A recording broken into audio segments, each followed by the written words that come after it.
the news. The Middle East is still wild, but as Trump said, the 12-day war is over. And I think he's right with Iran.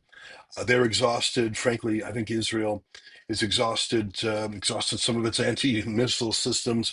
Its population is getting damaged from those missiles. But I think Trump is largely right when he says the 12-day war is over. Well, let's just take a moment to think about how historic this moment is and what President Trump has achieved in this 12-day war. Presidents going back to Bill Clinton have said it is the policy of the U.S. government not to allow Iran to have a nuclear weapon. But under every president except Trump, Iran marched closer and closer to being able to put onto a ballistic missile a nuclear warhead that could take out an entire city. That has been the direction Iran has been going in year after year.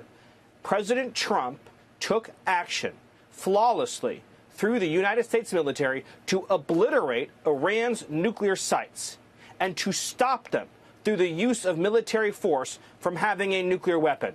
It was a bold, courageous action, and it happened without a single leak, without a single solitary service member losing their life.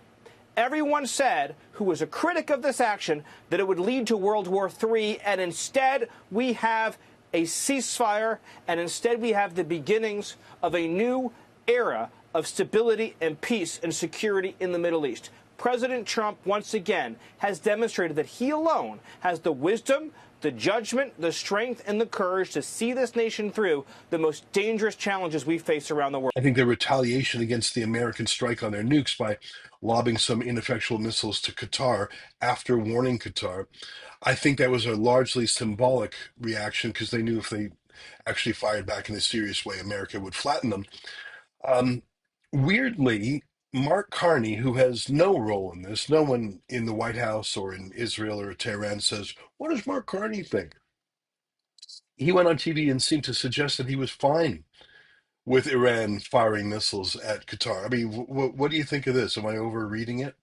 I would lean towards President Trump's interpretation of it.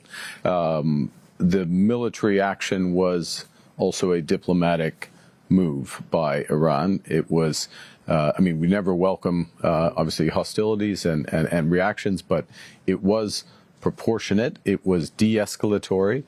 It appears to have been previewed, which allowed, and they're Canadian soldiers at the Qatari base as well. So they were out of harm's way, yes. By the way, I mentioned that a lot of those missiles did hit Israel. I mean, not hundreds of hits, but probably a dozen, killed dozens of Israelis, civilians.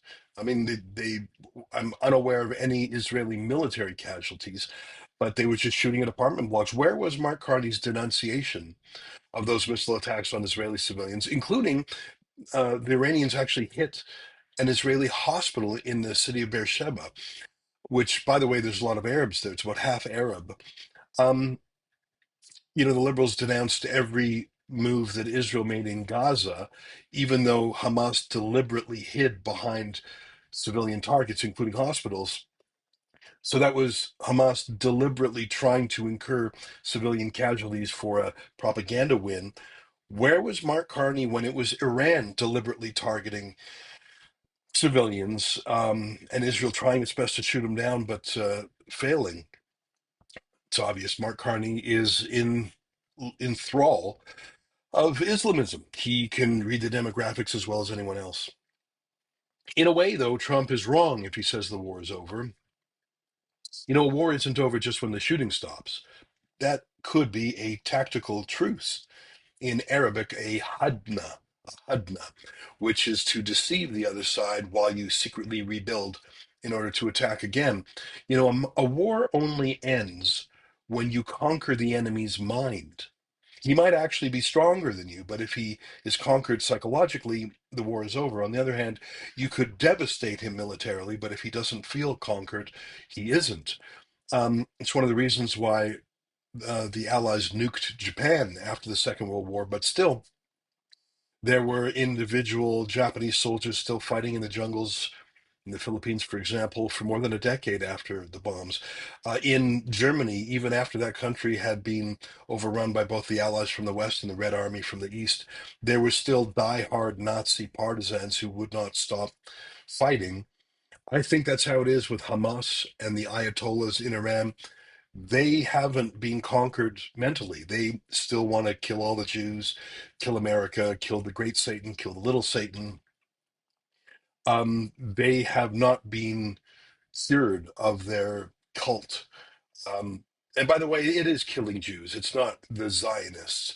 When they attacked southern Israel and butchered over 1,000 civilians, they didn't say, I killed a Zionist. They said, I killed a Jew. They didn't even mention Gaza. If you look at the recordings of the terrorists who were massacring men, women, and children, they were talking about killing Jews. Don't kid yourself.